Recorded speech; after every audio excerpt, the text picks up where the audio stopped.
पुण्यातून एक अत्यंत धक्कादायक आणि कायदा सुव्यवस्थेवर प्रश्नचिन्ह निर्माण करणारी बातमी समोर येते. विद्याचं माहेरघर असलेल्या पुणे शहरात एका रिक्षा चालकावर भर रस्त्यात प्राणघातक हल्ला करण्यात आलाय. या घटनेमुळे संपूर्ण परिसरात खळबळ उडाली असून नागरिकांमध्ये भीतीचे आणि संतापाचे वातावरण आहे. पुण्यात गुन्हेगारांचे मनोबल किती वाढले आहे याचे ज्वलंत उदाहरण आज पुन्हा एकदा पाहायला मिळाले. एका किरकोळ कारणावरून किंवा पूर्ववैमनस्यातून काही समाजकंटकांनी एका प्रामाणिक रिक्षा चालकाला लक्ष्य केले.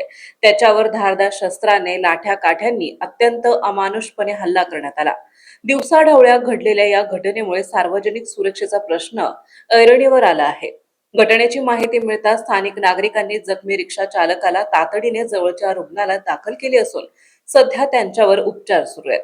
या घटनेनंतर पुणेकरांमधून तीव्र संताप व्यक्त होत असून पोलिसांनी या प्रकरणाची गंभीर दखल घेऊन आरोपींना तत्काळ अटक करावी आणि त्यांच्यावर कडक कायदेशीर कारवाई करावी अशी मागणी जोर धरत आहे.